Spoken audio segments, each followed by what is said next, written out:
babalikan po natin ang Bible Times, makikita po natin doon kung papaano kumilos ang Panginoon. Ano po?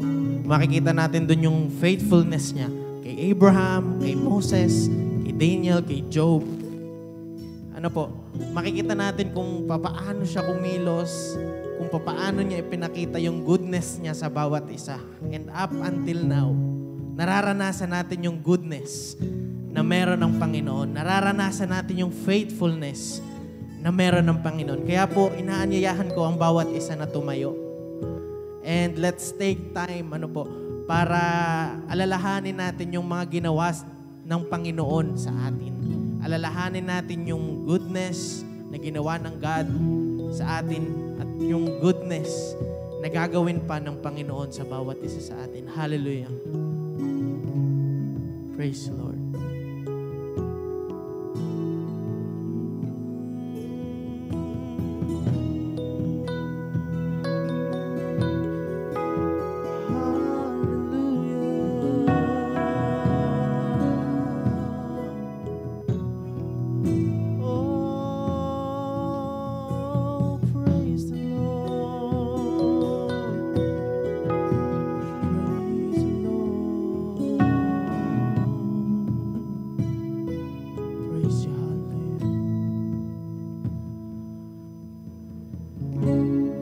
All throughout my history, your faithfulness has walked beside me. The winter storms made a way for spring. In every season, from where I'm standing, I see the evidence of your goodness all over my life, all over my life. I see your promises in fulfillment all over my life, all over my life. I see the evidence of your goodness all over my life, all over my life. I see your promises in fulfillment all over my life, yes, all over my life. Help me remember when I am weak. Fear may come, but fear will live. You lead my heart to victory. You are my strength, and you always will be. I see the evidence of your goodness all over my life, all over my life. I see, yes, all over my life.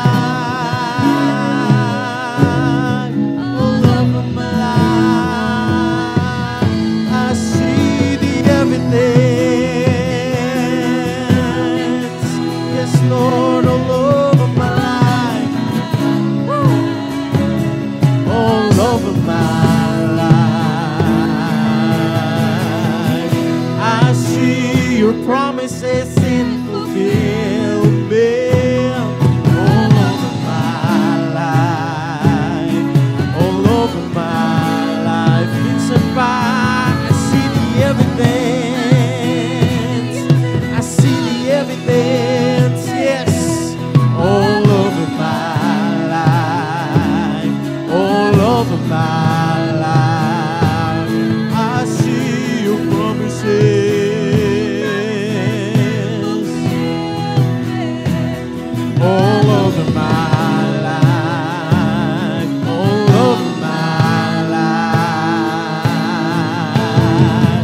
See the cross, the empty grave, the evidence is endless.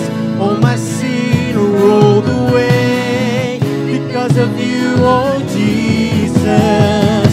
See the cross, the empty grave, the evidence is endless. All my sin rolled away because of you, oh Jesus. See the cross, the empty grave, the evidence is endless. All my sin rolled away because of you, oh Jesus.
Psalms 31 verses 19 to 22. How abundant are the good things that you have stored up for those who fear you, that you bestow in the sight of all, on those who take refuge in you. In the shelter of your presence you hide them from all human intrigues. You keep them safe in your dwelling from accusing tongues. Praise be the Lord, for He showed me the wonders of His love when I was in a city under siege. In my alarm I said, I am cut off from your sight. Yet you heard my cry for mercy when I called to you for help. Hallelujah. Yes, God, we can see your goodness. We are not fearing anything. Hallelujah. Hindi kami natatakot because meron kaming kayo, Panginoon. Meron kaming God na napakalawak ang pagmamahal. Meron kaming God, Panginoon, na handang tumanggap sa bawat isa sa amin. Handang yumakap, O Diyos. Kaya, Panginoon, we are here. We fear nothing because we have you, O Lord. Hallelujah.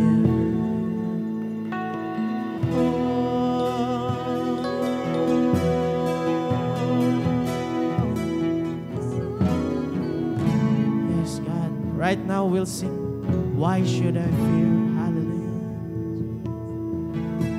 Why should I fear? Oh, the evidence is here. Why should I fear? Oh, evidence is here. Why should I fear?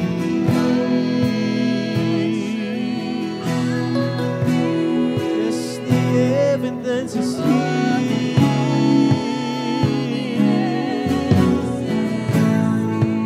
Why should I fear?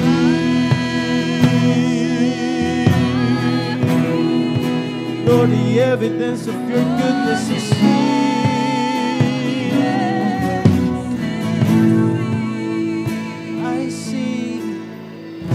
I see the evidence of your goodness all over my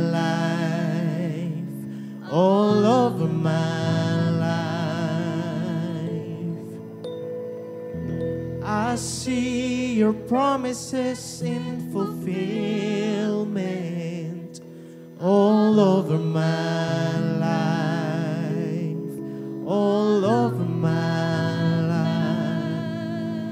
I see the evidence, I see the evidence of your goodness all over my life, all over my life.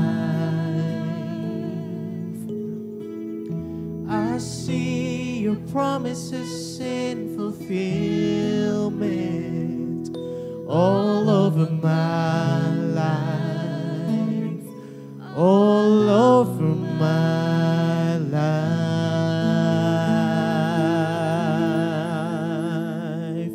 Hallelujah. Yes, Lord. Hindi kami matatakot because we know your promises.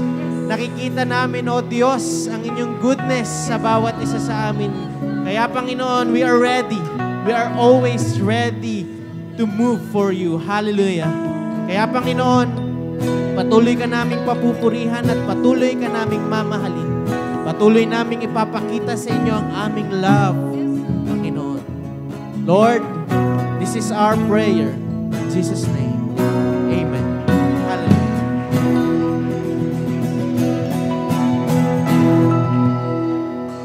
Muli po, magandang umaga sa bawat isa. Alam ko pong na-miss ninyo ang inyong mga katabi, kaya po ito pong oras para tayo po ay makipagbatian, makipagkamayan, makipagyakapan, besohan sa ating mga kapatid.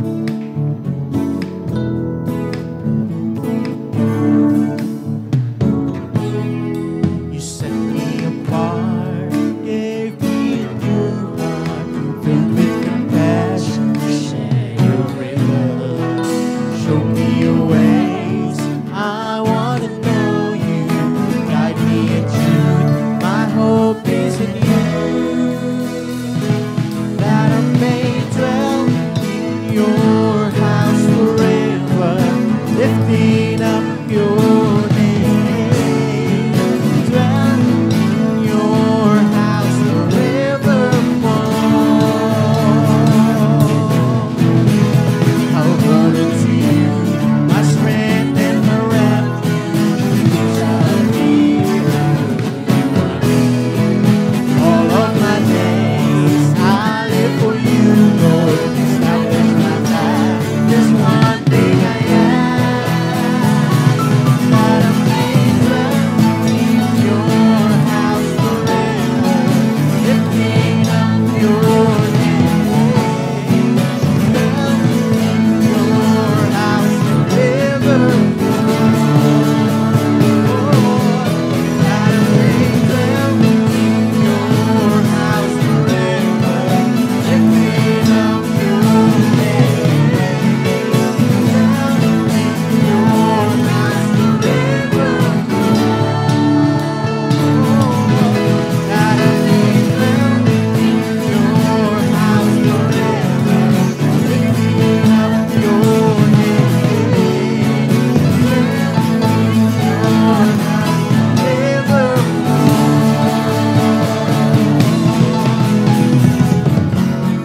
Holy Spirit, have your way.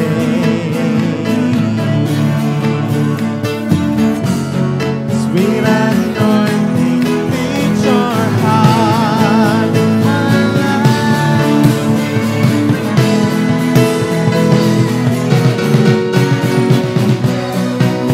Your house forever, lifting up your name.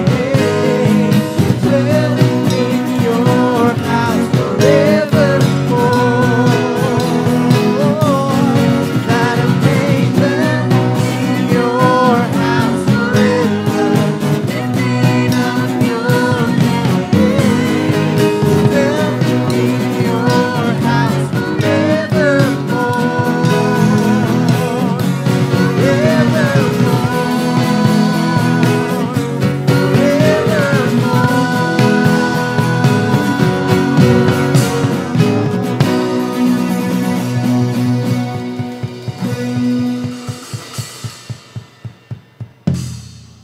Hallelujah! Handa na po ba ang lahat ng sumigaw ng papuri sa Panginoon.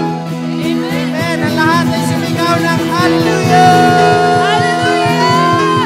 Oh, praise the Lord. Hallelujah. Tuloy natin isigaw ang goodness ng Panginoon. Awitin natin, Lord, you are good. Woo!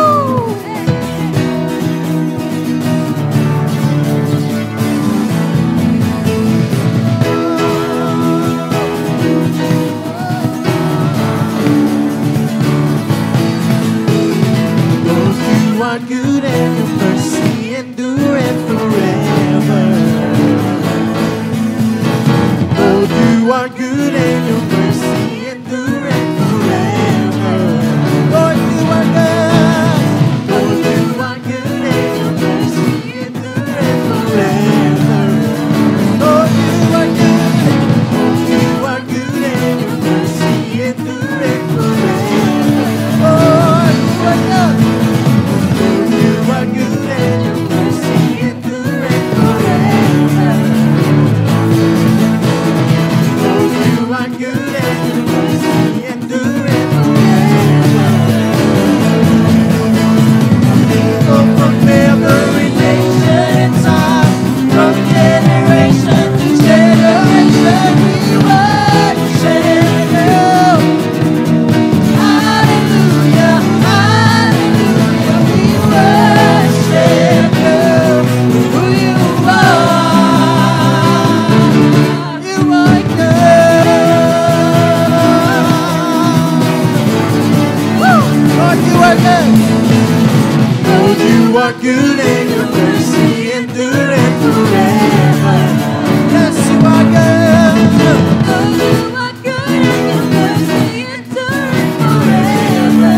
Let's sing, Lord, you are good. Lord, you are good and your mercy endureth forever. Lord, you are good.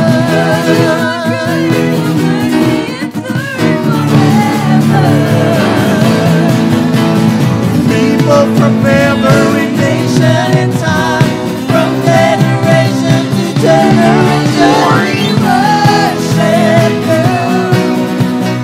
Hallelujah, hallelujah, we worship you. We worship you. We worship you. Hallelujah, hallelujah, we worship you. Who you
praise you. Hallelujah. Hallelujah.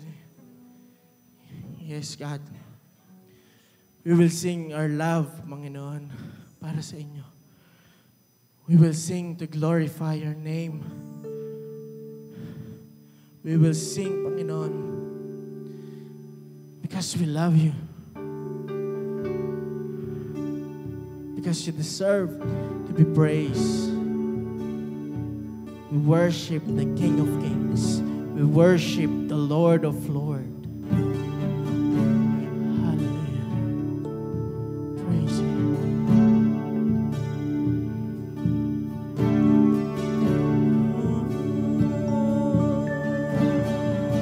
Worship you, Lord.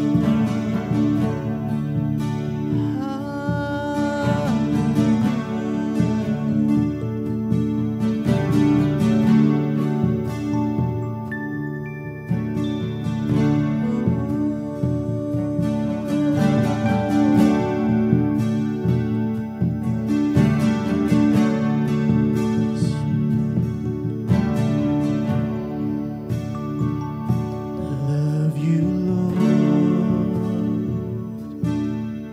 Oh, your mercy never failed me. All my days I've been held in your hands.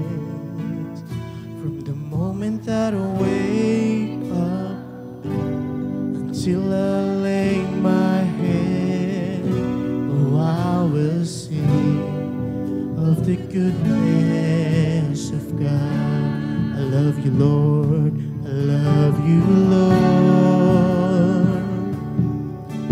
Oh, your mercy never fails me. All my days I've been held in your hands.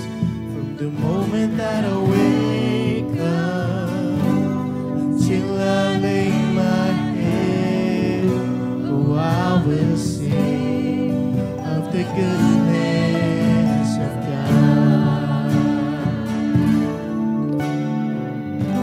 'Cause all my life you have been faithful. All my life you have been so good. With every breath that I am able, I will sing of the goodness of God. I love your voice. You have led me through the fire and darkest night. You are close like no other. I've known you as a father. I've known you as a friend. And I have lived in the goodness of God. All my life you have been faithful. All my life you have been so good. Every breath that I am able, oh, I will sing of the goodness of God. All my life you have been faithful. All my life you have been so good. Every breath that I am able, oh, I will sing of the goodness of God. All my life you have been faithful. You've been so good to me.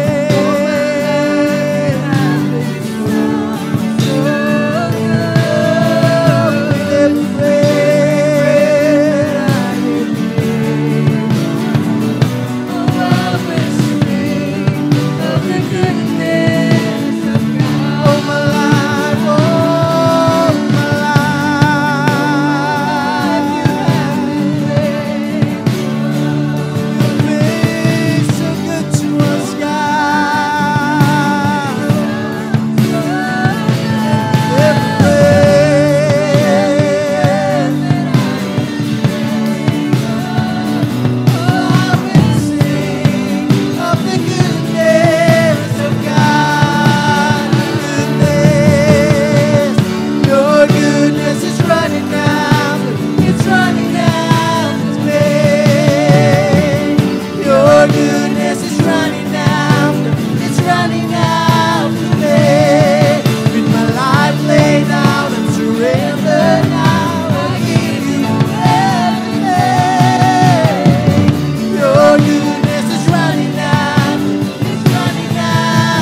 God all my life.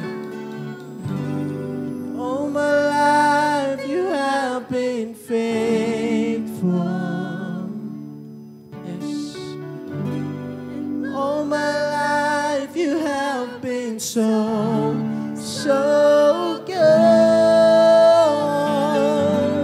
With every breath that I am able, oh, I will sing of the goodness of God. Minsan pa, all my life you have been faithful. 'Cause all my life you have been so good. With every breath that I am able, oh, I will sing of the goodness of God. Oh, I will sing of the goodness. Oh, I will sing of the goodness of God. Oh, I will sing of the goodness of God. Oh, I will sing of the goodness of God. Oh, I will sing of the goodness of God. Oh, I will sing of the goodness of God.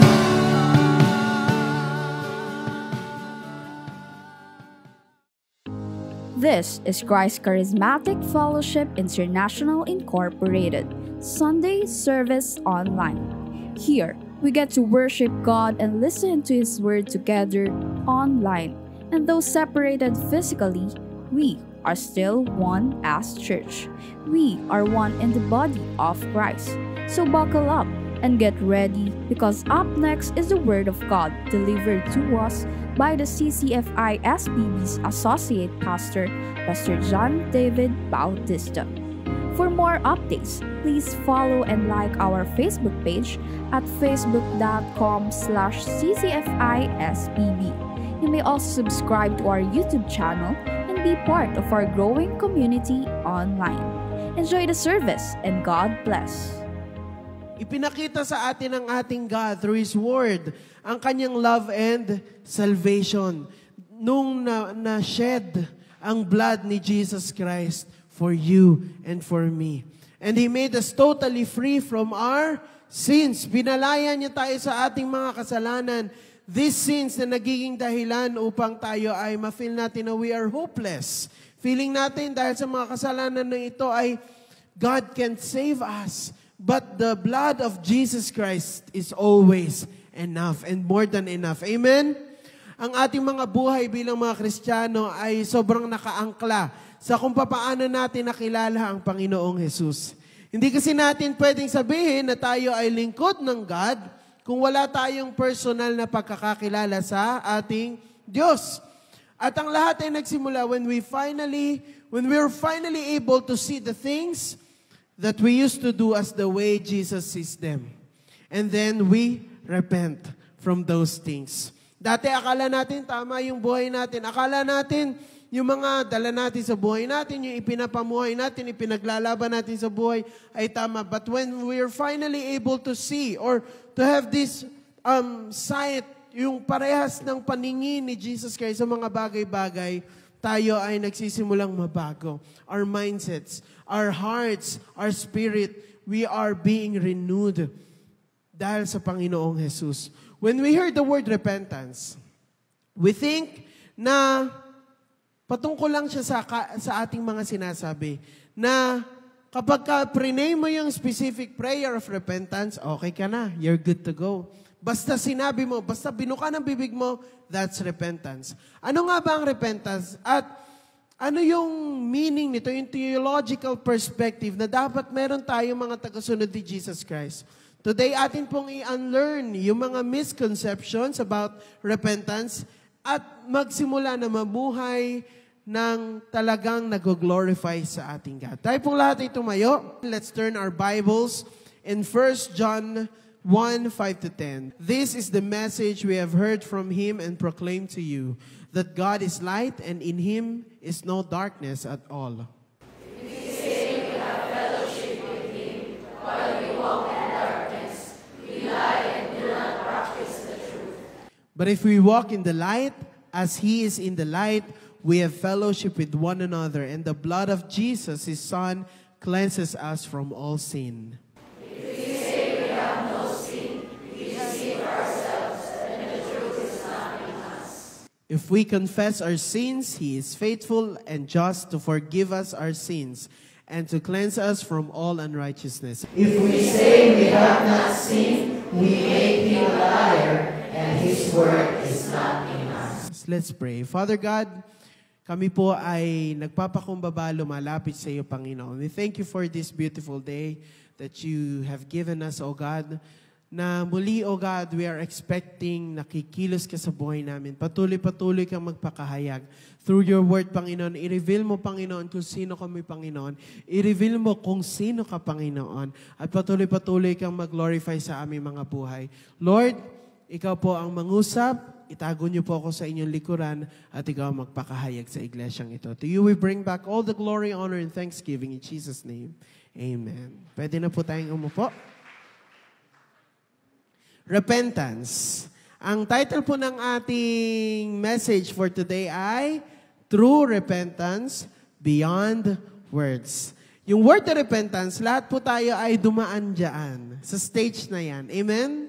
Lahat na nagsasabing ako ay follower ni Jesus Christ, I believe and I hope so, na lahat tayo ay nagrepent na at ginawa ito.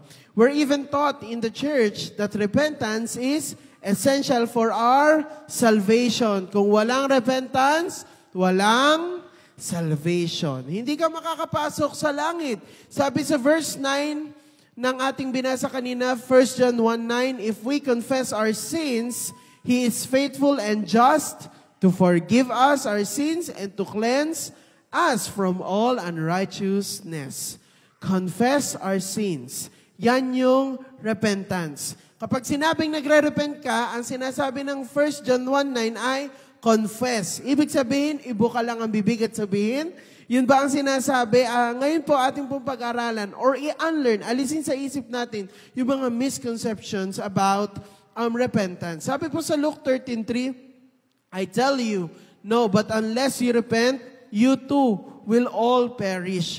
Parang, ang understanding kasi ng mga tao kadalasan ay words lang siya or basta ma-utter natin ang salita or ang mga dapat nating sabihin na tinatanggap kita, Lord, or patawad po sa aking mga kasalanan, repentance na yun. Pero it's beyond words ang repentance. At kinakailangan nating maunawaan at isabuhay natin bilang mga tagasunod ni Jesus Christ. At maging aware tayo para alam natin kung tayo ba ay talagang saved na.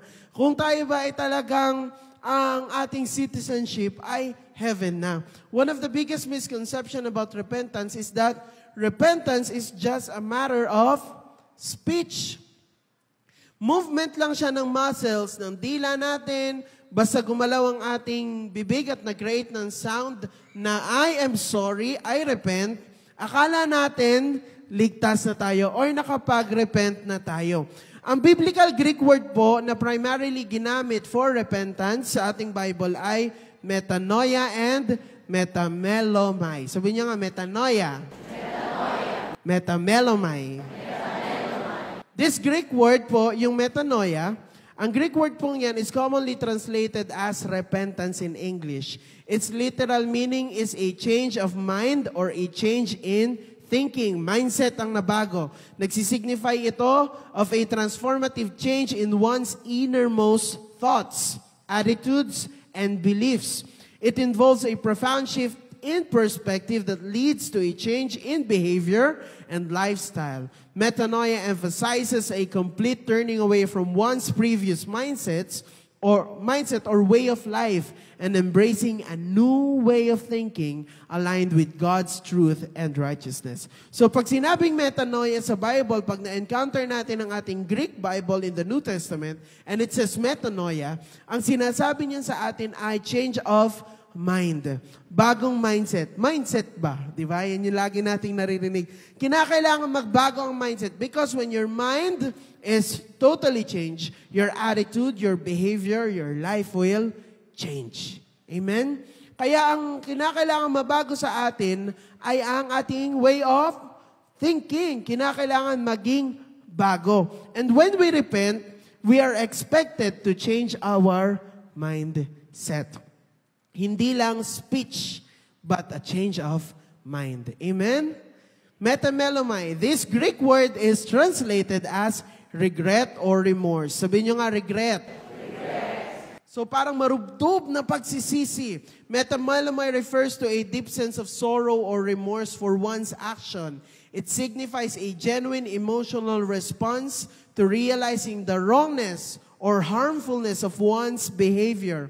While metamelomai includes feelings of regret, it is often associated with a desire for change and an acknowledgement of personal responsibility. Pag sinabing metanoia naman, malalim, marubdob na pagsisisi na nagkamali ako. Hindi mo sinisisi ang iba na para siyang nalugi sa isang business, bumagsak ang business mo at ang wala kang ibang sinisisi ay ang sarili mo. That's metamelomai. Yun yung nakikita ng mga New Testament reader ng Bible nila na kapag ka na-encounter nila ang words na ito, metamelomai at metanoia, ang nasa isip nila, magbabago ako at kasi nagkamali ako, talagang marubdob. Walang paninisi ng iba. It's accountability sa sariling nagawa, sa sariling pagkakamali at kinakailangan kong mabago. Ito ba ang ating ginawa? Ito ba yung ating in-exercise when we repent? When we repented, nung tayo ay tinanggap natin si Jesus Christ? Ito ba? Talagang nagsisisi at nagbabago? Makikita naman po natin sa ating mga buhay. When we look back, have we really changed? Yung ating mindset, yung ating way of life, nagbago na ba talaga? Both metanoia and metamelomai are essential aspects of repentance in the biblical context. Yung metanoia, nag-emphasize ng transformation ng pag-iisip. Yung metamelomai naman, it underscores the emotional and heartfelt response to one's wrongdoing. Kinakailangan pag nag-repent ka, tanggap mo at nagsisisi ka sa mga pagkakamali mo. At hindi ito natatapos, kinakailangan mo mag-decide na magbago. Together, these words encompass the holistic process of repentance. Hindi pwedeng marubdob ka lang nagsisi pero hindi ka willing magbago. Hindi rin naman pwede na gusto mo lang magbago pero hindi ka nagsisisi. Ito, kung repentant ka talaga, kinakailangan makita sa ating buhay. I-acknowledge natin ang ating errors. Meron tayong genuine remorse. At willing tayong mag-undergo sa change of heart, minds, and behavior. Ikaw ba ay nabago na talaga ng ating Panginoon? Looking back, kung sino ka noon, nakikita ba ng lahat or ng mga tao sa paligid mo ang kaibahan ng old self to the new self? Kinakailangan makita. Kasi ito yung pinaka-fruit ng ating repentance. Dito natin makikita kung talagang ang isang tao ay nag-repent at humingi ng tawad sa kanyang mga kasalanan. Ang metamelomai at metanoia po ay same word na pinanggalingan ng metamorphosis. Sabi nyo nga, metamorphosis. Ito pong word na ito po ay yung mga nasa science, alam po nila to, na ito po yung word na ginagamit to describe yung process kung paano ang caterpillar ay nagtaturn into a beautiful new being, which is butterfly. Kasi for the Greeks, o para sa kanila mga New Testament people, ang caterpillar becoming a butterfly is parang magical. Kakaiba siya kasi usually, lumalaki lang from calf, nagiging cow. Lumaki lang. Yung mga animals, yung sisiw, maliit. Pag napisa ang itlog, maliit na sisiw, lalaki magiging manok. Parang ganun. But this is different. From caterpillar, nakakaroon ng pakpak. May ibang color, ibang lumalabas at ang ganda-ganda. Ito yung kanilang idea kapag ka nag-repent from a different being to another. From caterpillar to butterfly, a whole new creation. Hindi ka na yung dating ikaw. Talagang binago ka ni Jesus Christ na born again ka. You are a new creation. Sabihin mo nga sa katabi mo, new creation ka na. Kinakailangan hindi na nakikita kung sino yung dating tayo. Tayo, because we have been newly created through our Lord Jesus Christ. When the Israelites encountered the word repent, ang pumapasok sa isip nila ay more than just uttering of words. Hindi lang nagsabi ng sorry, repent, sorry God, okay na tayo. Hindi ganun. Of course, part po ng repentance na talagang magsasalita ka. Yung feeling of remorse, magsisisi ka talaga. Pero it's so much more bigger than saying words. It's all about changing of life. Nagbago na ba ako? Tanungin mo nga sarili mo, nagbago na ba ako? Or ako pa rin to? Di ba? Minsan lumalabas si caterpillar, di ba? Lumalabas si caterpillar, paru-paro ka na. Lumalabas yung old self. Hindi ganon. Kinakailangan tayo ay totally new creation na ng ating Panginoon. Ang repentance po ay isang basic and foundational element ng ating pagiging Kristiyano. Kaya kung hindi natin alam ang tunay na ibig sabihin ng repentance, kabahan ka na. Tinanggap ko ba talaga si Jesus Christ noon? Buti pala ako hindi pa nawala. Di ba? Ganun. Ang repentance po ay very important para sa ating salvation. Kaya kung hindi natin naiintindihan ang tunay na meaning ng repentance, baka questionable ang ating salvation. We have to make sure na tayo ay tunay na niligtas na nga ng Diyos. Kung tunay na nga tayo nagrepent at tinanggap na natin ang pagbabagong ino-offer sa atin ni Jesus Christ. Kaya naman, because of this misconception, madaming mga Kristiyano ang tinetake advantage ang repentance. Not knowing na hindi talaga sila nagrepent. Or yung ginagawa nila, hindi talaga sila genuine, yung heart na nagsisisi. Akala nila, repentance ay ganun-ganun na lang. Kaya nasasayang ang opportunity. Kinakailangan totoo at genuine ang repentance natin. Kaya maglilid ito sa ating second misconception, repentance is just a one-time thing. Ang repentance po ay hindi ganun na lamang. Repentance is actually an ongoing process. Sabihin mo nga, process. It comes with a decision to hate the sin and to follow Jesus Christ. From now on, because nagrepent ka na, yung sin na yon, galit ka na doon. Hindi ka na natutuwa dyan at ikaw ay totally kay Jesus na surrendered. I will follow you, Jesus Christ. Hebrews 6:1, therefore, let us move beyond the elementary teachings about Christ and be taken forward to maturity, not laying again the foundation of repentance from acts that lead to death and of faith in God. Dito'y tinuturo sa atin na kaparte ng repentance ang pag-move on. Sabi mo nga, move on. Mag-grow naman tayo. Magpatuloy tayo sa buhay. Hindi sorry, balik. As we repent, we move forward to becoming a changed and new person. Hindi na pwedeng paikot-ikot lang. Hindi pwede po yun. Kinakailangan tayo ay talagang when we decided, kapag ka nagdesisyon ka na, when you have decided to follow Jesus Christ, you will really follow Jesus Christ. Hindi na pwedeng balik. Ano yun? Tawag doon? Lastiko. Hindi pwedeng ganun. Kinakailangan tayo ay nag-strive for maturity. Nag-mature ka na ba as Christian? Nag-mature ka na ba as follower of Christ? Or ganun ka pa rin? Walang changes, walang pagbabago, or nag-mature ka, konting-konti lang.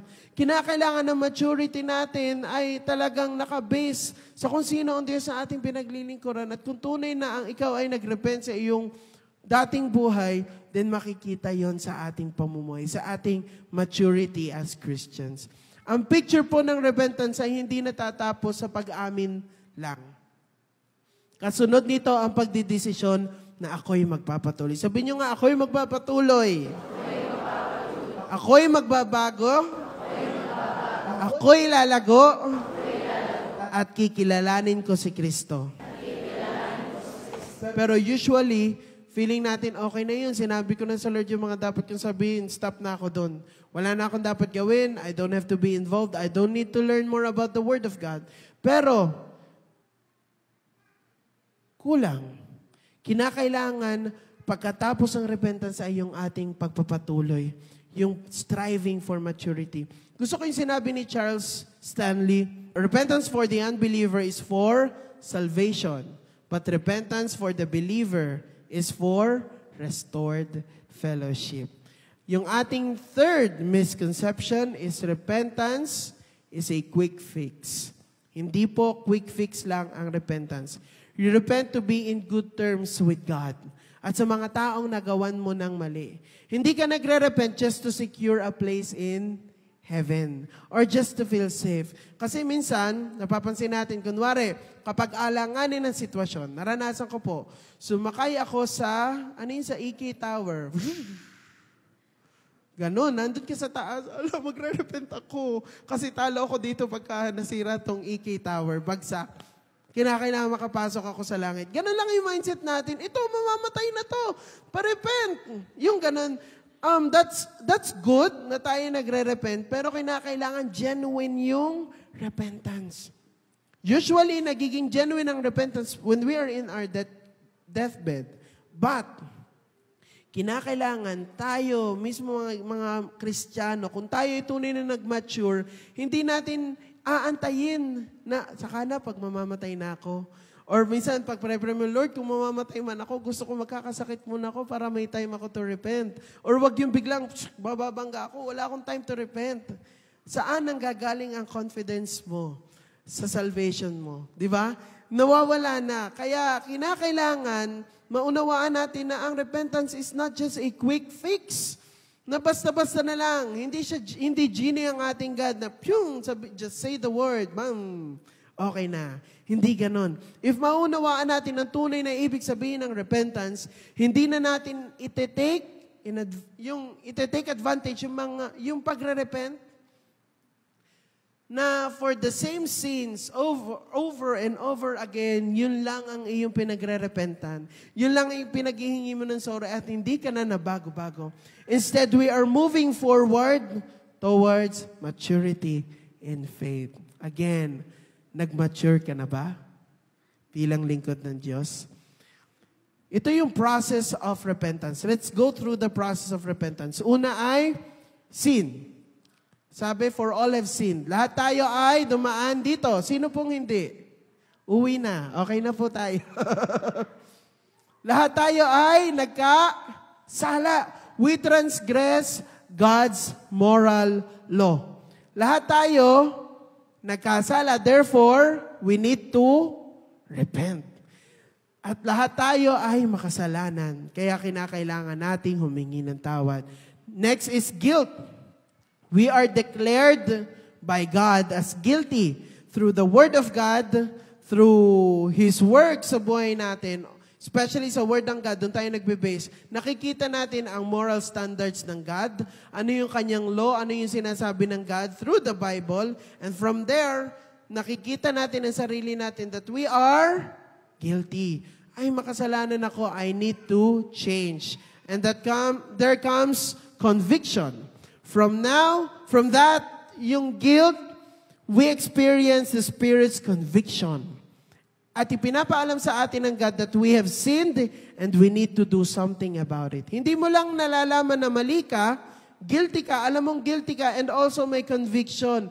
Hey, mali ka na nga, kinakailangan may gawin ka about that. Kinakailangan mong humingi ng tawad. Kinakailangan mong lumapit sa God. And next, papasok ang confession. To agree with God that you have done something wrong. So as to agree with other people that you have wronged them. Kinakailangan tanggapin mo na mali ka with the person na nagawan mo ng mali. Of course, sa God na nagawan mo ng mali. Ang salita ng Diyos lamang po ang magiging basehan natin to determine what is right and wrong. The problem with us, gumagawa tayo ng sarili nating rules. Gumagawa tayo ng sarili nating right and wrong. Therefore, yung pagkakamali natin, minsan ang gagaling pa natin mag-explain. Ang gagaling nating magbaligtad ng kwento na tayo yung mali, pero napagmumukha nating tayo yung tama. Di ba? Pero, ang tunay na repentance ay pag-agree na, yes, I am wrong. At hindi mo kinakailangan mag-explain. Sabihin mo lang sa God, Lord, I am wrong. Mali po ako. Sa pagko-confess po natin or pag-agree natin na tayo nagkasala, we need to consider some things. I-illustrate ko po sa inyo. Ito po yung sphere, yung red po, sphere of my offense. At yung blue po ay sphere of my confession. So, itong yung sphere of offense ko, ito yung extent ng aking pagkakamali dyan. Or pagkakasala. Yan yung nagre-represent ng aking kasalanan, pagkakamali, nandyan po ako sa red na yan. That means, ang aking sphere of confession ay same sphere of my offense. Magkasama po yan. Yung sphere of offense at sphere of confession, iisa yan. Now, lahat ng sin ay sin against God. Kaya walang question doon na ang God ay within the sphere of offense. Ang God po, nandun sa loob ng sphere of offense. Lahat ng kasalanan na ginawa natin, whether sa tao yan, sa God mismo, sa sarili natin, kagalit mo man, kabait mo, kaibigan mo, kapamilya mo, basta nagawan mo ng kasalanan, kasalanan din yan sa God. At dahil na-offend natin ang God, kinakailangan magko-confess tayo sa God. Kasi yung sphere of offense ay yun din ang sphere of confession.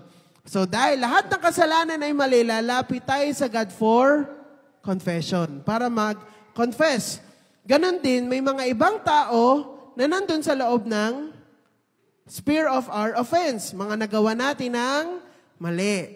Mga nagawa natin ng kasalanan. Mga ginawa natin ng masama, nasaktan natin, at nandun sila sa sphere of offense. Ibig sabihin, yung mga taong nasa loob ng sphere of offense, sila din ay nasa loob ng sphere of confession. Yung mga taong nasaktan mo, mga taong nagawan mo ng mali, kinakailangan mong puntahan para aminin ang iyong kasalanan. It's not enough that you just go to God at pabayaan mo na yung mga tao. Basta nakalapit na ako sa Diyos, bahala na kayo. Basta ako'y nagsorry na sa Lord, di na ako magsusorry dyan. Diba? Minsan ganun ang understanding natin. But God is actually telling us in His words na kinakailangan din natin lumapit sa mga taong nagawa natin ng mali. Ngayon, ito po. Merong mga tao outside the sphere of our offense. Therefore, they are outside the sphere of confession. Bakit mahalagang maintindihan natin ang mga ito? Kasi without understanding this, yung confession, sa halip na maging confession, nagiging chismisan. Sa halip na alapitan natin ay yung taong na-offend natin or nagawa natin ng masama, minsan idadaan muna natin dun sa walang kinalaman. Ala, ako ngayon nainis kay ganito, ganyan, naiinis talaga ako dyan. Ginawan ako ng masama. Or minsan, kinakailangan lumapit tayo sa ibang tao dahil tayo nakagawa ng masama, idadaan pa muna natin kung kani-kanino para makahanap ng kakampi, para magmukhang mabait, para tayo ang mabuti. Hindi ganon. Kinakailangan kung kanino ka nagkamali, dun ka lalapit. Hindi pwedeng kung kani-kanino mo muna padadaanin ang story. Nag-iba-iba na bago na, saka ka lalapit sa kanya. Or bakit? Anong purpose? Para magmukha kang mabait. Hindi po yun. Kinakailangan tayo ay maging accountable, maging mature enough para i-handle ang mga ganitong sitwasyon ng tama. Hindi pwedeng basta-basta nating sasabihin sa iba. Hindi pwedeng, kumbaga, bago tayo lumapit sa mga tao na nagawa natin ng mali, ay sasabihin muna natin kay kapatid. Sasabihin pa natin, para maipag-pray mo. Di ako naniniwala para ipag-pray. Hindi. Kinakailangan Alam natin ang ating limitations sa usapang ganito. Alam natin na tayo ay lalapit sa God. Minsan, nauunahan pa natin ang ibang tao kaysa sa God. Diga? Kinakailangan sa Diyos tayo lumapit. At dito natin makikita yung question, bakit kinakailangan lumapit sa isang tao? Bakit kinakailangan dito sa specific na tao to mag-repent? Napapansin niyo po may mga ibang beliefs na kinakailangan dito sa specific tao na to magre-repent dahil siya ang magkoconnect sa God. But we have Jesus Christ, our high priest. Kaya tayo ay lalapit sa God in the name of our Lord Jesus Christ, our high priest. At siya din ang magtuturo sa atin kung paano natin i-handle ang mga ganito. Yung wala sa sphere of offense, hindi dapat tayo sa kanila magko-confess. Okay? At doon lamang tayo sa sphere of offense, sphere of confession, doon lang tayo lalapit. Matthew 18:15, if your brother sins against you, go and tell him his fault between you and him alone. If he listens to you, you have gained your brother. Same thing na kapag ka ikaw ay nasaktan, doon ka lang lalapit sa taong nakapanakit sa'yo. Mga kapatid, alamin natin kung hanggang saan lang tayo. Okay? Sabi mo nga sa katabi mo, alamin mo kung hanggang saan ka lang. Okay. Bawal ang chismis. Yung sphere mo, doon ka lang mag-focus. Hindi ka pwedeng kung saan-saan mo papadaanin bago ka lumapit sa God. Be mature enough para harapin ang iyong kapatid. After ng confession, papasok na ang pre-forgiveness para ma-prepare ang sarili mo for the transactional forgiveness. Kasi need mong humingi ng tawad, need mong magpatawad, pero kinakailangan mong i-make sure at siguraduhin na ang iyong attitude, bago mo kausapin yung mga nagawan mo ng mali or vice versa, nakagawa sa iyo ng mali, ay maayos at tama.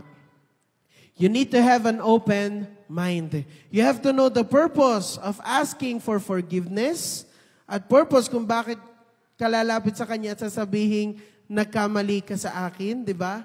Mahirap kasi at minsan, nagagawa natin to, kaya natin sabihin na nasaktan mo ko or nagawan kita ng mali, but our intentions are sometimes or most of the times mali. Dapat, ang intention mo ay hindi para manisi ng iba. Minsan, or para lang makapagpaliwanag or para ma-lighten up ang situation. Kinakailangan deep in your heart, alam mo na mali ka at humihingi ka talaga ng tawad. Gaya ng kung nga nakasakit sa'yo or nasaktan mo ay still available, ano nang gagawin mo? Kumbaga, kung hindi na available, pag hindi na available, kunwari may nasaktan ka, namatay na, or may nagawan ka ng mali, namatay na, or malayo na, wala nang chance para makahingi ng sorry. Paano na yun? Mawawalan ka na ng pag-asa. Kasi dito natin makikita na pinaka-kinakailangan nating lapitan ay ang Diyos. At ang napakahalaga, pinakamahalaga, pinaka-importante ay ang forgiveness ng God. And from there, ang God din na maglilid sa atin para lumapit sa mga taong nagawa natin ng mali at nagawan tayo ng mali. Napakahalaga po ng bagay na ito dahil kapag hindi tama ang ating motive sa paghingi ng tawad or sa pagrepent, itong mga sasabihin natin, lalong makakagulo, lalong makakahirap ng sitwasyon.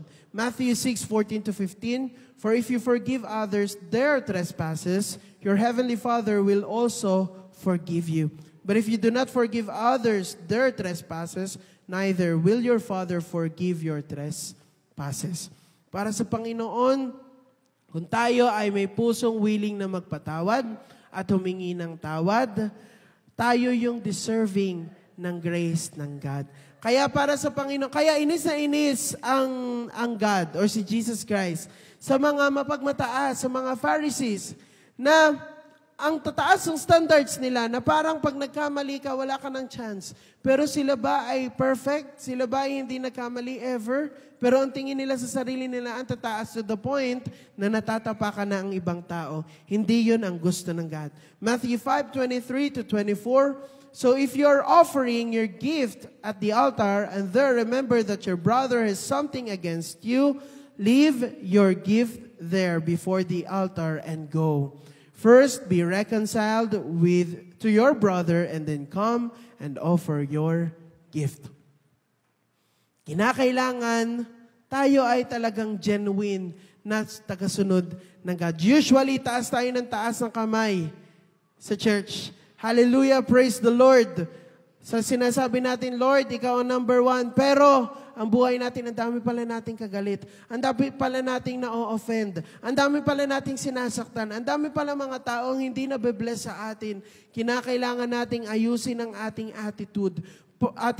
Part ng ating repentance, yung pagbabago ng ating mga attitudes para tayo maging tunay na pagpapala. Nakakahiya, no po? Kapag papasok ka sa church, tapos may kagalit ka, mag-worship ka. Papasok ka, mag-worship ka, alam mo, knowing that the people around you, nasaktan mo, or ikaw nasasaktan ka sa mga tao sa paligid mo. Ang hirap. So, to help yourself, come to that person. Kausapin mo.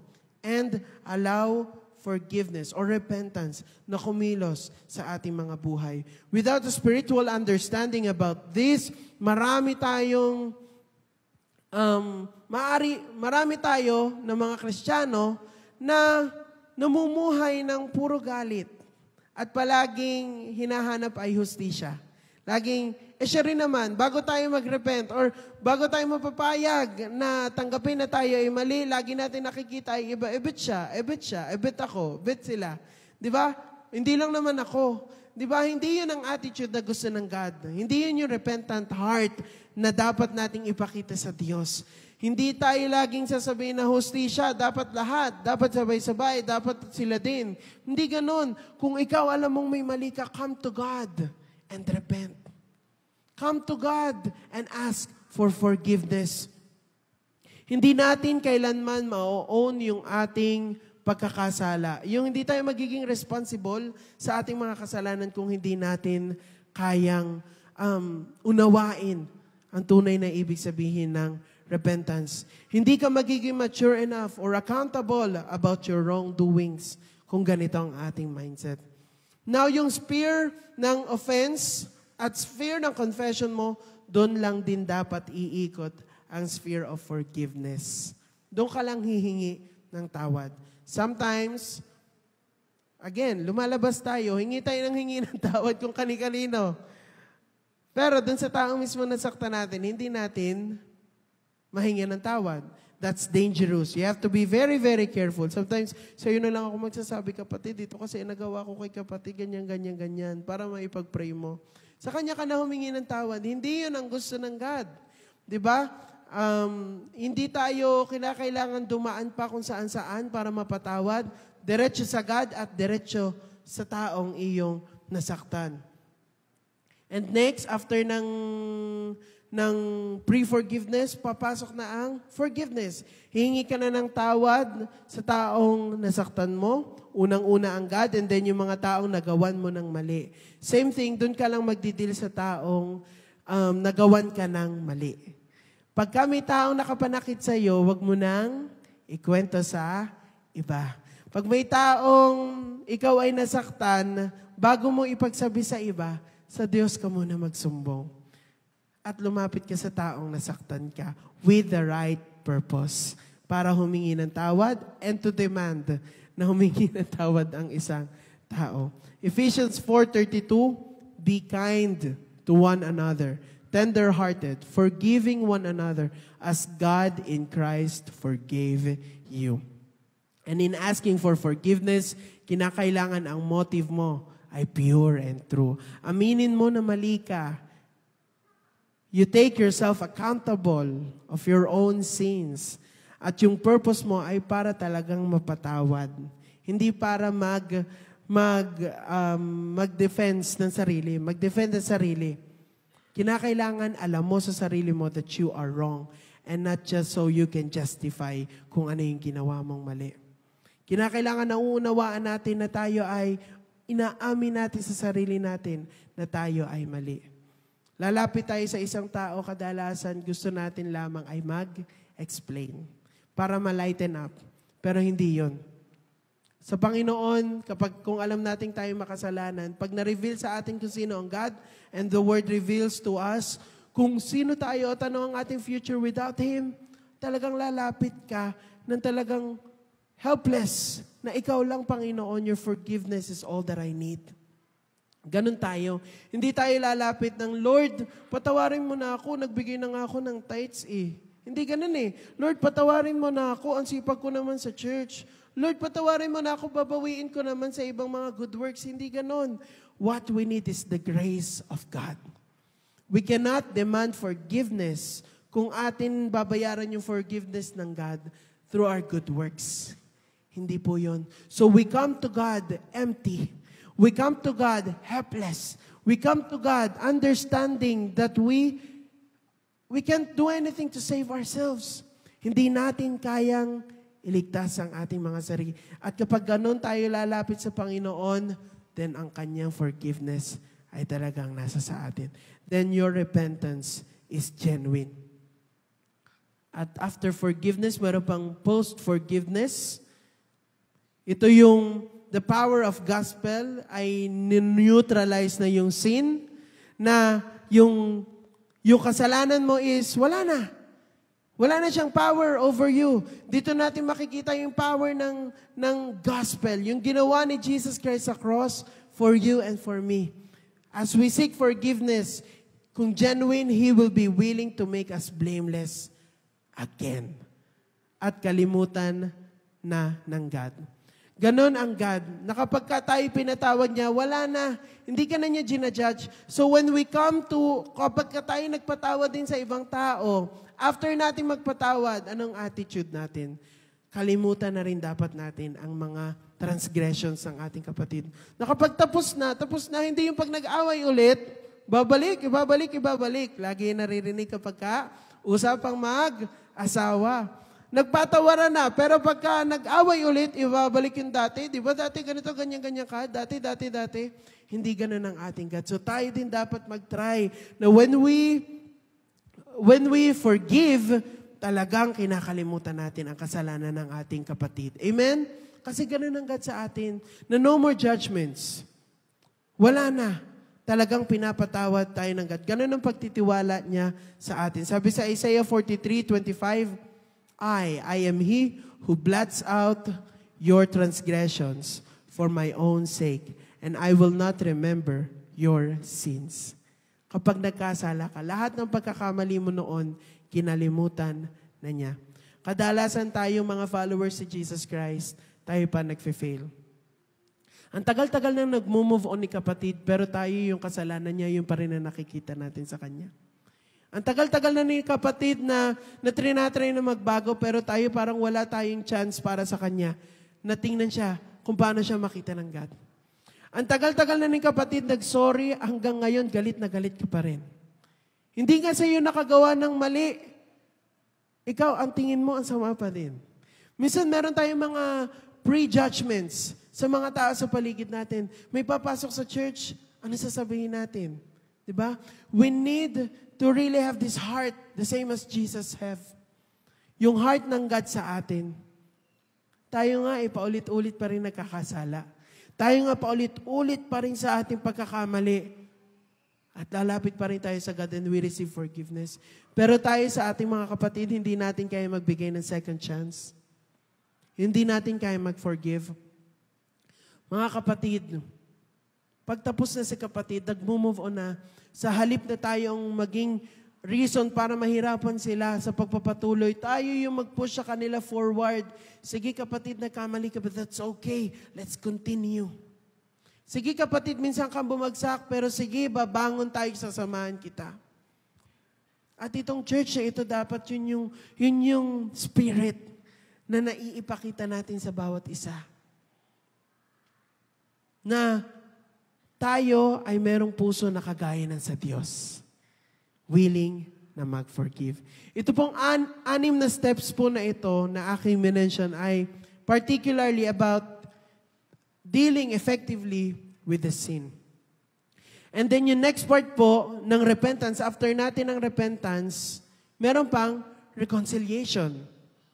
Sinerch ko po ang ibig sabihin ng reconciliation, kung anong meaning nito. Ang sabi po sa web, to restore friendly relations between or to coexist in harmony or show to be compatible.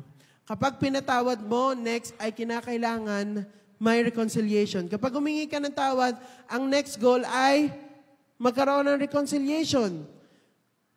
To be okay na kapag nakita mo yung kapatid mo, wala na yung nararamdaman mong inis at galit. Kapag nakikita mo yung kapatid mo, wala na yung nanliliit ka kasi sa nagawa mo. Kasi as we reconcile with God, ganun din siya sa atin. Pag pinatawad ka niya, hindi na siya galit.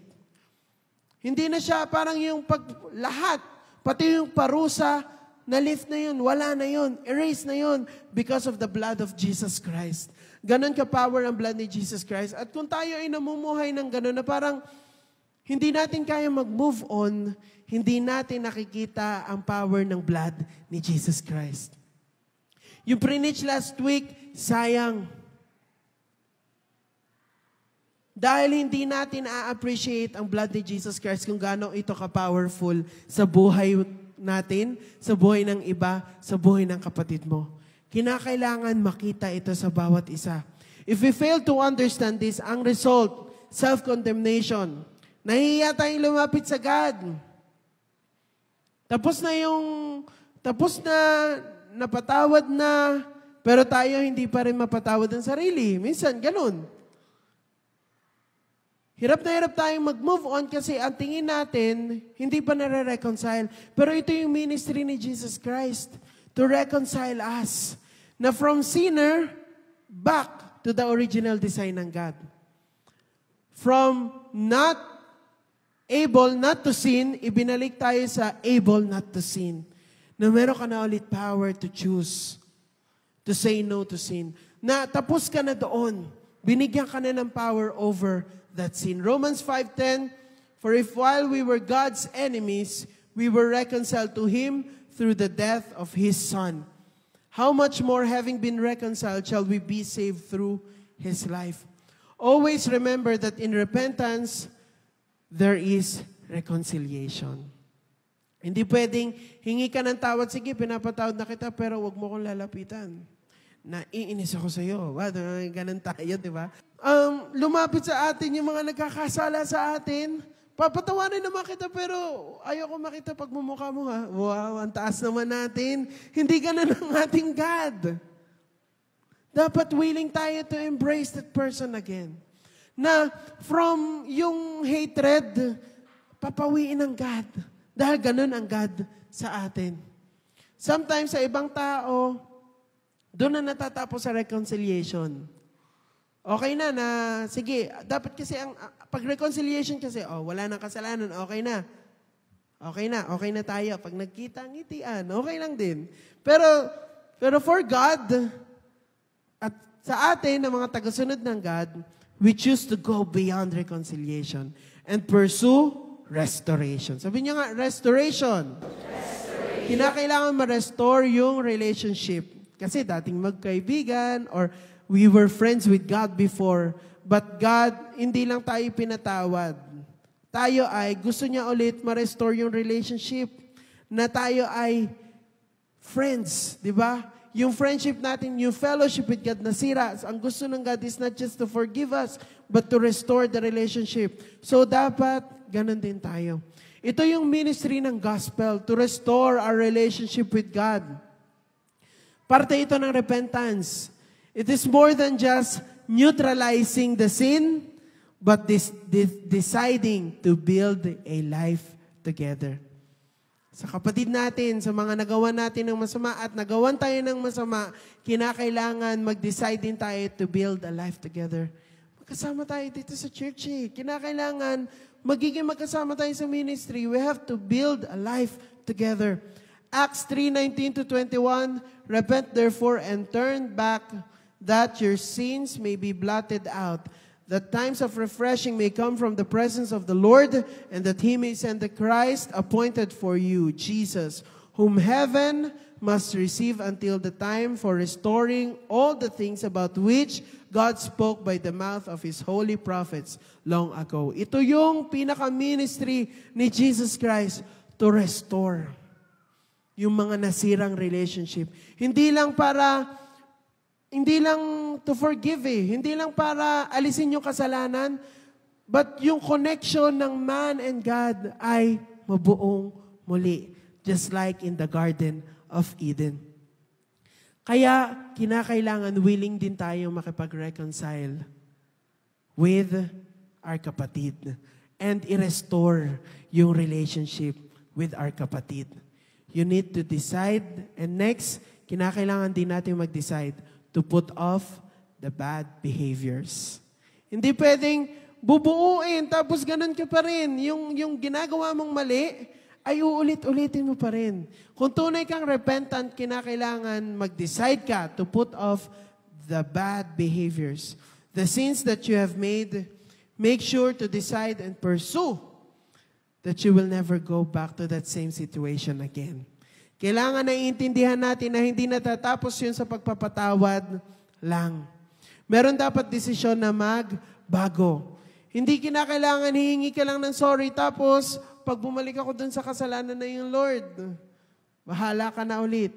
Of course, mahina tayo ay tao, pero kapag merong desisyon na magbago, kapag genuine yung desisyon na magbago, even the gates of hell, mahihirapan na hilahin kang muli.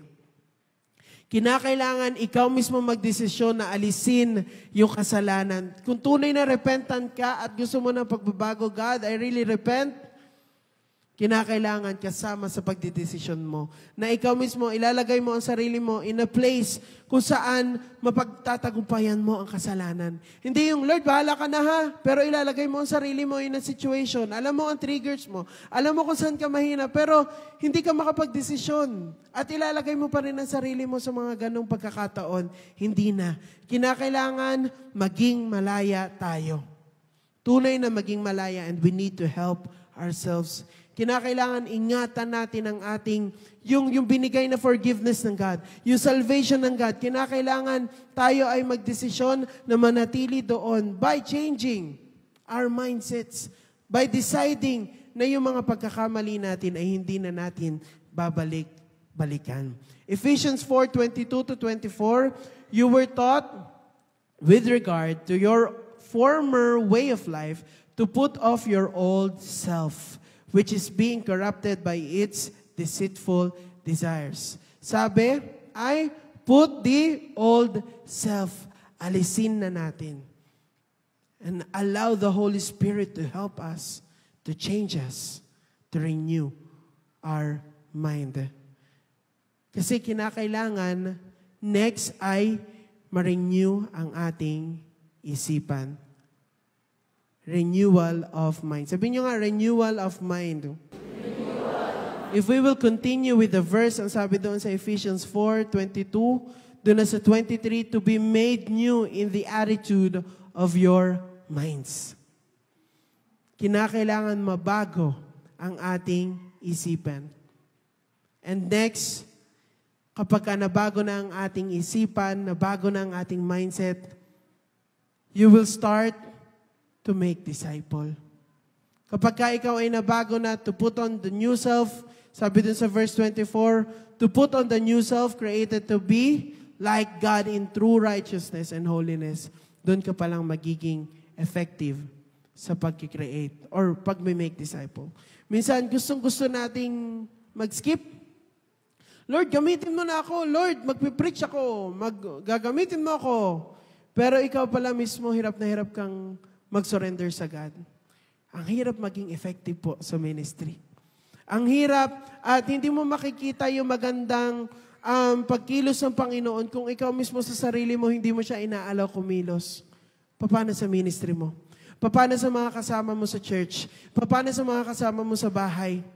If you want to have a mature Christian life, kinakailangan maging genuine ang ating pagbabago.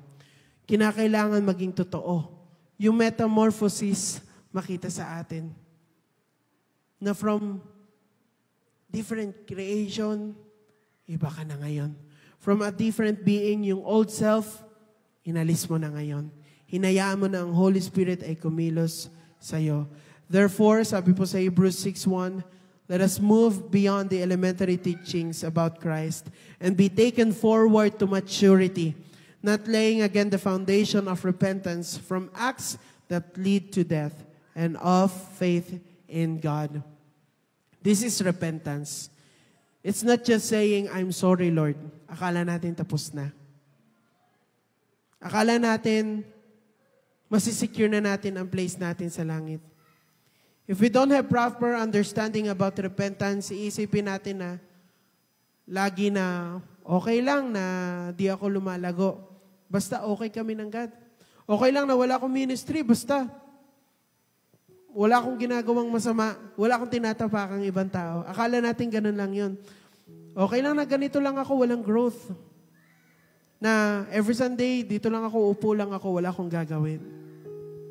If you really understand kung anong binigay ni Jesus Christ just so we can have life, we can have eternal life, kulang yung paghingi ng tawad. Kulang yung ministry na meron tayo. And you will strive for more. You will desire na magamit ka ng Lord. You'll hunger for more souls to come. Just because you understand kung ano yung, kung gaano ka-precious yung blood ni Jesus Christ na binigay niya para sa atin. Akala natin sapat na yun, sige, basta magbabait na lang ako, Lord. Pero if we're really repentant, and if we really want change sa kung sino tayo noon at gusto natin, Lord, I want your purpose in my life. Maintindihan mo kung gaano kalaking Diyos siya. And you will dream big. You won't settle for less.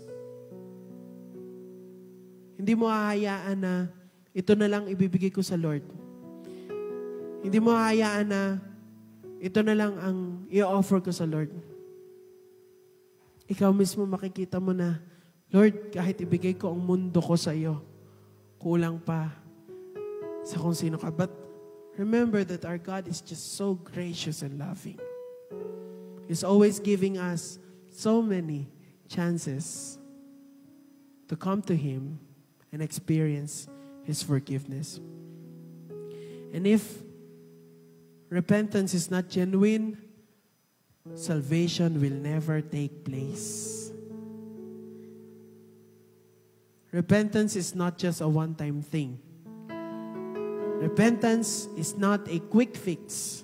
Saka ka lang lalapit, ang mindset mo, saka ka lang lalapit pag pagpapatay ka na.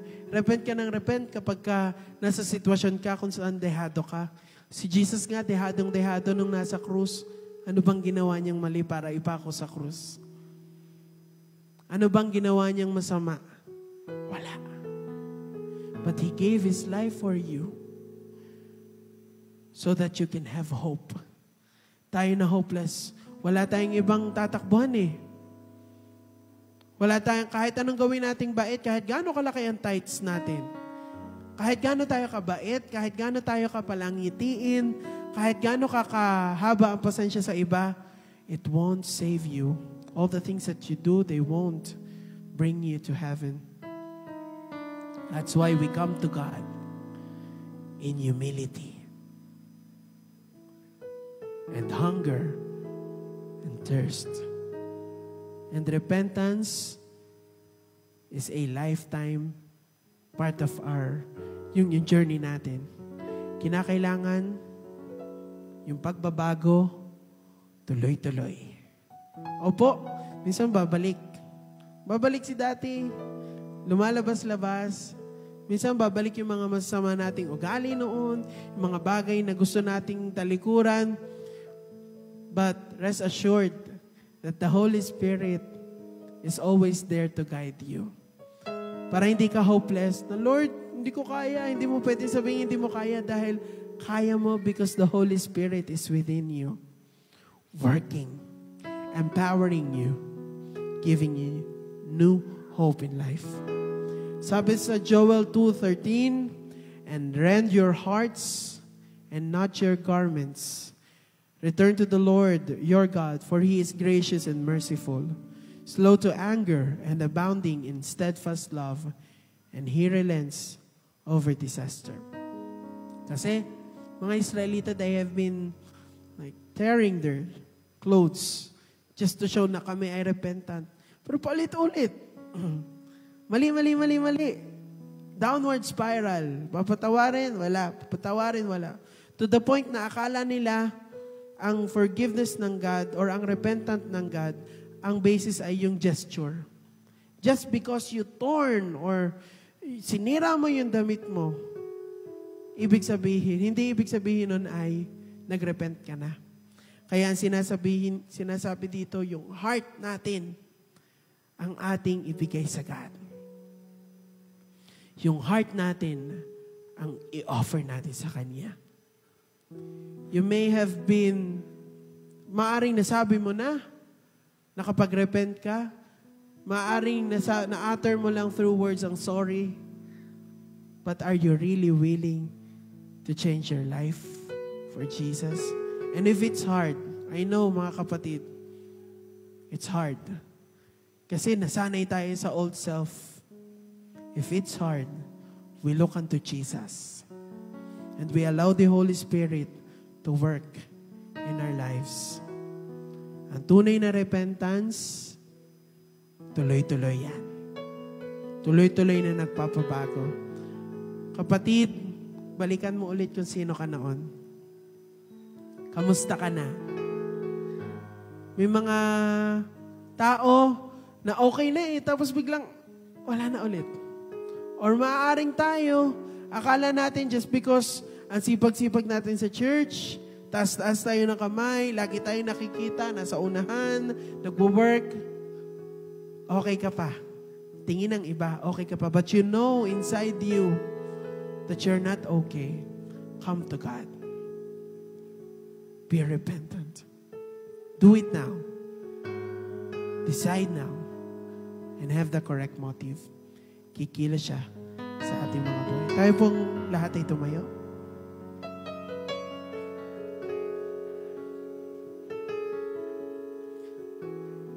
Father God, we come to you with our surrendered hearts, O God. Lord, kami po ay mahina, makasalanan, paulit-ulit kami, Panginoon, sa aming pagkakasala. Pero Lord, every time nalalapit kami, your grace is always available for us. And thank you so much for loving us unconditionally. Walang sino man na nagmahal sa amin ng ganito. Ikaw lamang, Panginoon. So God, continue, O God, to inspire us sa ginawa mo sa cross for us. Hindi ikaw yung dapat mamatay, hindi ikaw yung dapat masaktan. Your blood was shed for us.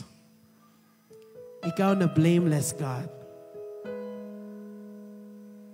Just so we can have hope, eternal hope from you. So God, being inspired sa ginawa mo sa buhay namin, Lord, kami, Panginoon, ay inspired din na magbago at magpabago sa iyo. Kami, O God, ay inspired din, O God, na magpatuloy sa pamumuhay na nag-glorify sa iyo, Panginoon. Na Lord, kami inspired, O God, na sa bawat oras, bawat panahon, Lord, ang aming goal ay ikaw ang makita sa aming buhay. Because this is true repentance, O God. Hindi ito natatapos, Lord, sa pagsusori lang. Hindi ito natatapos sa aming pag-iyak lang.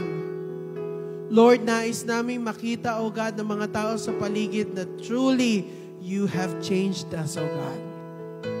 Na truly, O God, ang pag-asa ay sa iyo lang nagmumula, Panginoon.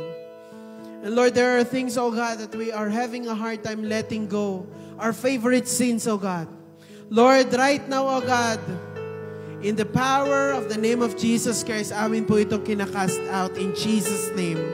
All the favorite sins, the little ones and the big ones, sinisira namin ito sa aming mga buhay in Jesus' name.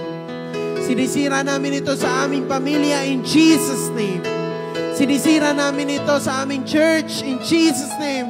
To our ministries in Jesus' name. And we just let the Holy Spirit to move in our lives, to change us, to give us new hope, new life in Christ. And Lord, hindi kami, Panginoon, kundi Ikaw lang ang pag-asa namin. Hindi namin pangahawakan yung lakas, ang galing, ang talino namin, kung anong meron kami, Panginoon, because all that we are and everything that we are, it all belongs to you, God. Ikaw lamang, Panginoon, ang aming paglilingkuran. And Lord, as we move towards maturity, O God, Lord, nawa, Panginoon, makita sa amin ang image ni Jesus Christ. Full of love. In speech and in our conduct, punong-puno ng pag-ibig. Kumilos ka, Panginoon, sa buhay namin at walang imposible sa iyo, Panginoon. Lahat ng kasalanan ay iyong winawasak sa oras na ito. Lahat ng aming kahinaan ay amin ang napagtagumpayan because you are victorious, God. Napagtagumpayan mo na sa krus, O God, at wala na kaming ibang gagawin kundi ang magtiwala at magsumama sa iyo. Panginoon, sa iyo namin iniaalay ang aming buhay, ang aming buong pasasalamat, ang aming pagtitiwala. Kumilos ka sa aming Panginoon. Sa iyo namin, Panginoon, binabalik ang pinakamataas na papuri at pagsamba sa pangalan ng iyong anak na si Jesus. Amen.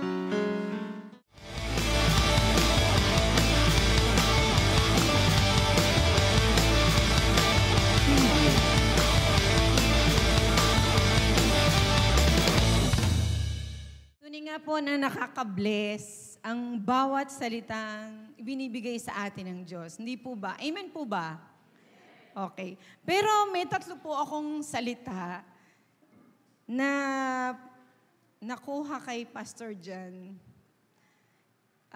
na gusto kong i-relate sa oras na ito. Una po ay accountability. Tayo bilang mga Kristiyano, accountable tayo, responsible tayo sa kung ano ang dapat nating maisagawa para sa ating kapwa, higit sa lahat para sa ating church. Hindi po ba? May mga responsibilidad tayo, hindi lang para sa sarili natin, kundi para sa kung anong ibinigay sa atin ng Diyos. Pangalawa po ay maturity. Ayan. Paulit-ulit po kanina kung naririnig kay Pastor John yung maturity. Na kung saan tinanggap na natin ang God, naging Kristiyano na tayo, iniligtas na tayo ng Panginoon, at tayo ay follower na ni Christ. So dapat, bilang isang matured Christian, siguro dapat i-please natin lagi ang Diyos, higit sa lahat sa pagbibigay. At ang sunod po ay process. Process na step by step, pwede tayong gumawa ng mga bagay o gawin natin ang kailangan, hindi naman po biglaan. Pwede po yung unti-unti na maipakita natin sa God na tayo bilang mga Kristiyano ay sumusunod sa kanyang mga utos. Kaya naman, sa oras na ito,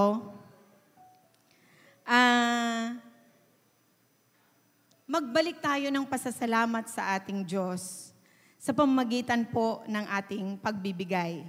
At ito nga po ay ang ating tithes and offering. Handa na po ba kayo? O handa na po ba tayong lahat? Amen po. So, sabi nga po sa Malakay 3:10, bring the whole tithe into the storehouse, that there may be food in my house. Test me in this, says the Lord Almighty, and see if I will not throw open the floodgates of heaven and pour out so much blessing that you will not have room enough for it. So yun nga po ang sabi ng God. Test me in this. So God has issued His challenge na kung atin pong lilimiing mabuti or ating bibigyang katuturan na kung tayo handang magbigay, mag-share ng ating blessings, kahit na may mga pagkakataong wala na tayo. Wala na tayo, pero nandyan pa rin ang Diyos at hindi niya tayo pinababayaan. Let's say, bukas, wala na tayong pang grocery, wala nang pambaon sa school, walang pang-tuition ng anak, walang baon ng bata. So, andyan pa rin po ang Diyos dahil kinabukasan, darating ang kanyang blessings. Kasi po, alam natin na ang God is the source of all blessings in the world. He is able in His grace. Laging handa siyang magpaulan ng mga biyaya para sa kanyang mga anak. Let us be more giver than a receiver. One thing po na naalala ko sa aking asawa, sabi niya sa akin, magpautang daw po ako sa mga taong hindi magbabayad. Sabi niya sa akin yun, hindi ko talaga makalimutan yun. But I did not take that literally, na magpapautang ako sa mga hindi makakabayad. I took that words from him na kung kaya din lamang naming magbigay, why not na kami mag-share? So, let us open our hearts and mind na ang God ay patuloy tayong binibless kahit may mga circumstances sa buhay natin hindi maganda. Kasi we know God, we serve, ay nandyan palagi. At kung ang heart natin ay may desire na magbigay, kahit konti na lang ang meron tayo, alam natin na hindi tayo pagkukulangin ng Panginoon. Higit sa lahat, ibalik natin sa Kanya sa pamamagitan ng ating pagbibigay sa church para po sa iba't ibang layunin nito at para din sa para makatulong sa pagpapalaganap ng Kanyang mga salita. God's promises has proven to all of us, kaya patuloy po tayong magbigay. God bless po.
Father God, pinupuri ka namin at pinasasalamatan. Salamat po, Panginoon, sa buhay at hanap buhay na patuloy mo ipinagkakaloob sa amin. Tunay nga, Panginoon, na napakabuti mo sa bawat isa. Salamat po, Panginoon, sa mga biyayang patuloy mo ipinagkakaloob. Salamat po, Panginoon, sa mga salaping ito na ibinigay ng iyong mga anak. Patuloy, Panginoon, na ang desire ng kanilang mga puso sa paraan ng pagbibigay ay maisagawa nila, Panginoon. Salamat po, Ama, at ang lahat ng mga salaping ito ay naging kaloob sa amin o naging kaloob ng bawat isa sa amin, Panginoon, ay magamit lamang sa ikalalaganap ng iyong salita. At sa mga maghahawak, Panginoon, ng mga salaping ito, bigyan mo po sila, Panginoon, ng knowledge and wisdom na pampapangisawaan ito ng maayos. Maraming salamat po, Panginoon, at wala kaming maibabalik kundi ang pinakamataas ng papuri at pagsamba sa pangalan ni Jesus. Amen. Praise God po. Hallelujah. Purihin po ang Panginoon. At papanalangin po natin ng mga bata. At sabi nga po sa Biblia, dito po sa Kawikaan 22:15. Kasi may nakita po ako dito. Sabi po, likas sa mga bata ang pagiging pilyo. Ngunit sa pamamagitan ng palo, sila'y matututo. Tayo po bilang mga magulang, lola, tita, tito, sa atin po magmumula ang pagdidisiplina sa mga bata. At sabi nga po dito sa Kawikaan 22:6, tayo po ang magiging daan. Sabi nga po, ituro sa mga bata ang daang dapat niyang lakaran at hanggang sa paglaki din niya ito malilimutan. Hindi lamang po sa school, hindi lamang po dito sa church, kundi lalo't higit sa ating tahanan magmumula ang pagiging mabuti ng mga batang ito. Kaya po, ipanalangin po natin, ilay-hands po natin ang mga bata. Hallelujah, Jesus. Hallelujah. Opo, Panginoon, tunay nga na napakabuti mo, Panginoon. Panginoon, maraming salamat po sa buhay ng mga batang ito, Panginoon. Tunay nga na palagi mo po silang dinadala sa iyong bahay-sambahan upang makadalo at makapag-aral ng iyong mga salita. Patuloy mo po silang pagpalain, palakihin, Panginoon, sila ng may banal na pagkatakot sa iyo, Panginoon. Layo mo po sila sa anumang sakit at karamdaman, Panginoon. Bigyan mo po sila ng kalakasan ng kanilang pangangatawan at nawa, Panginoon, ay ganon din po sa kanilang mga pag-aaral, Panginoon. Nawa, Panginoon, pagkalooban mo po sila ng karunungan, kaalaman na nanggagaling sa iyo, Panginoon. Ang kanilang mga magulang, bigyan mo rin po ng kalakasan ng katawan upang maalagaan sila, masuportahan sa kanilang pag-aaral. At sa kanilang pag-aaral, nawa, Panginoon, pagkalooban mo po at i-provide mo ang lahat ng kanilang pangangailangan financially, Panginoon. Ang kanilang mga pambaon, ang kanilang mga pamasahe, Panginoon, i-provide mo po, O God, at sila, Panginoon, ay makakatapos ng kanilang mga pag-aaral, Panginoon. Ganon din po, Panginoon, na ang kanilang mga magulang ay pagkalooban mo rin po na sila ay turuan ng magbuting asal, Panginoon. Madisiplina sila ng maayos, Panginoon, sa loob ng tahanan at maging magandang ehemplo kami, Panginoon, sa mga batang ito, O God, upang sila, Panginoon, ay matuto at makalakad sa tamang daan at sila, Panginoon, ay lumago ng naayon sa iyong kalooban, Panginoon. Maraming salamat, Ama, at patnubayan mo po sila patuloy na ikaw, Panginoon, ang kanilang sasambahin at pupurihin, Panginoon. Maraming salamat sa buhay nila, Panginoon, na sa murang edad ay kayo po ay nakilala nila, Panginoon. Nawa, O God, sila po ay maging blessing din po sa kanilang mga kaklase, sa kanilang mga kaibigan, Panginoon. Hallelujah. Lord, maraming salamat at ang mga bata na may sakit at karamdaman, hipuin mo po sila, pagalingin mo po sila, Panginoon. Ang iyong kamay, Panginoon, ang hipo mo sa kanila upang sila, O God, ay patuloy na magkaroon ng kalakasan ng kanilang pangangatawan. Ang teacher, Panginoon, patuloy din po namin silang idalangin sa iyo. Lord, pagkalooban mo sila ng knowledge and wisdom at mabuting kalooban, Panginoon, pagmamahal at patuloy na magkaroon sila ng pasensya, Panginoon, sa mga batang ito, Panginoon. Maturuan sila ng naayon sa iyong kalooban, Panginoon. At ang ministry kids, Panginoon, patuloy mo po itong palaguin, O God. Hallelujah. Maraming salamat, Ama. Sa iyo po namin inihahabilin ng mga batang ito. Sa iyo kami umaasa, sa iyo kami nagtitiwala na patuloy silang lalago at lalaki na may banal na pagkatakot nang naayon din sa iyong kalooban, Panginoon. Maraming salamat, Ama. Ito po ang samot dalangin namin sa tanging pangalan ng iyong anak na si Jesus. Amen. Pasalamatan natin ang Panginoon sa mga blessings, sa kanyang pagmamahal at sa patuloy niyang pagkilos sa bawat isa. Hallelujah!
with a grateful heart, with a song of praise, with an outstretched arm, I'll bless your name. Thank you, Lord.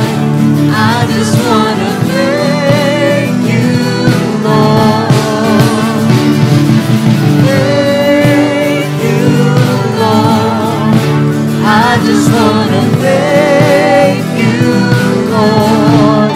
Thank you, Lord.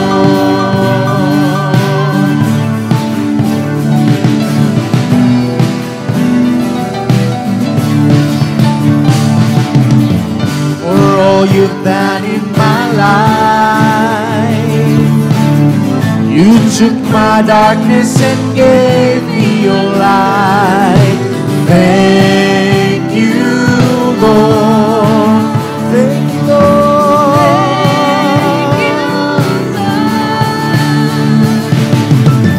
You took my sin and my shame. You took my sickness and healed all my pain. Thank you, Lord. Thank you, Oh, thank you, Lord. With a grateful heart, with a grateful heart, with a song of praise, with an outstretched arm, I'll bless your name. Thank you, Lord. I just want to thank you. I just want to thank you, Lord. I just want to thank you, Lord. Thank you, Lord.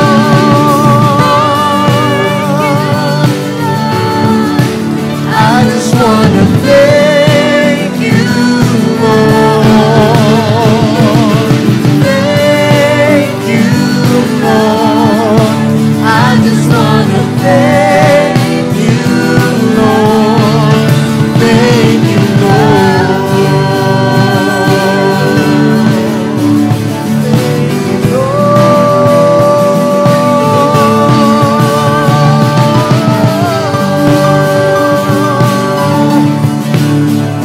Hallelujah!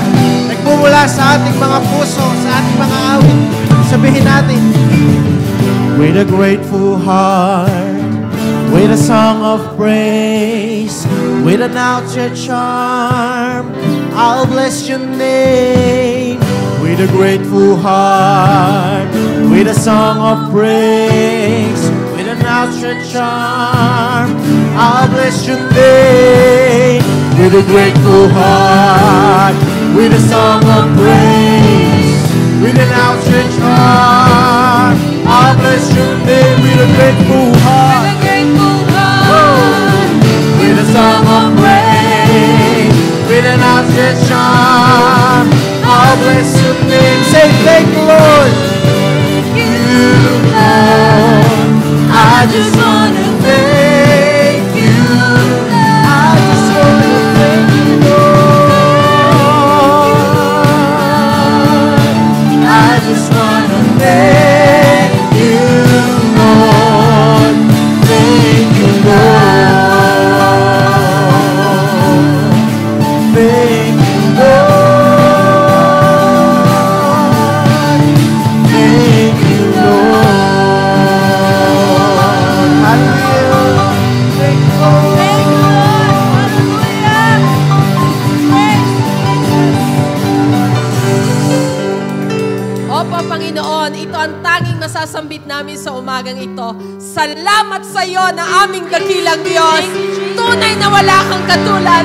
Ikaw lang ang karapat-dapat na purihan. Ikaw lang, o aming Diyos. Hallelujah. Hallelujah. Napakadakila mo, Panginoon. At ang mga palakpak na ito, hindi lamang dahil sa ginawan mo kami ng mabuti. Hindi lamang dahil sa ibinigay mo yung mga pangangailangan namin. Hindi lamang dahil sa sinagot mo yung aming mga dalangin. Pinapupurihan ka namin kasi ikaw yan. Ikaw ang Diyos na makapangyarihan sa lahat. At tunay na wala kang katulad. Salamat, Panginoon. Salamat. Salamat sa amazing grace mo na iniligtas mo kami. Salamat sa pag-ibig mo, Panginoon, na kahit ang kaisa-isa mong anak ay willing kang ibigay. Si Jesus ang nagkaloob ng salvation sa amin, and that's free, oh God. Isang kaligtasan na pwede naming ma-attain. Sapat na, Panginoon, ang dugo mo na doon sa krus ng Kalbaryo para sa salvation namin. At ang tamang response ng iyong mga anak ay ang lumapit sa iyo na humihingi ng tawad. Kasi sa presence mo lang, Panginoon, nararamdaman na namin kung gaano kami karumi, kung gaano kalaki yung mga kasalanan namin, na walang maliit o malaking kasalanan sa iyo, pantay-pantay ang lahat ng yan. Lahat ng yan ay kasalanan at hindi nagiging karapat-dapat sa iyo, Panginoon. Kaya naririto kami na yung mga anak, o God, nagre-repent. Hindi lang sa iyo, Panginoon, kundi pati na rin po, Panginoon, sa mga tao na na-offend namin. At tulungan mo kami, Panginoon, na maipakita sa lahat, na maging magandang testimony, yung fruit of repentance na yon, oh God, yung pagbabago after na mag-repent kami. Mahirap, Panginoon, at times, na baguhin yung isipan. Mahirap at times na baguhin yung mga pag-uugali, yung mga reasonings namin, Panginoon. Pero, dahil meron kaming Diyos na katulad mo, magtatagumpay ang iyong mga anak, o God. Dahil kasama ka namin, Panginoon, sa mga pagbabago na nais mo na makita sa amin, o God, alam namin, magagawa namin ang lahat ng yun at gagawin namin para sa ikapupuri ng dakila mong pangalan, o Diyos. Kaya purihin ka sa buhay ng iyong mga anak, Panginoon. Dakila at makapangyarihan namin, Panginoon. Hallelujah, hallelujah. Salamat sa iyong mga anak na ginamit mo sa umagang ito, Panginoon. They are a blessing, Panginoon. Napakalaking blessing para sa church. Salamat sa iyong salita na aming pinag-aralan. Salamat, Panginoon, sa mga tumayo dito sa unahan, maging sa mga nagpagamit sa iyo doon at nagturo sa mga bata, nagpagamit sa iyo na hindi nakikita ng lahat, Panginoon, sa mga likod ng camera, so God, pagpalain mo sila, Panginoon. Maging ang lahat ng iyong mga anak na umaten sa umagang ito, God, dobleng pagpapala ang ipagkaloob mo sa kanila, Panginoon, sapagkat ang lahat ng iyong, Panginoon, ay ginawa namin para sa ikapupuri mo, God. Sa oras na ito, kapatid, taas mo ang iyong kamay at hilingin mo sa Panginoon anuman ang heart's desire mo. Kayang ibigay yan sa iyo ng Panginoon, sapagkat siya'y tapat at dakila.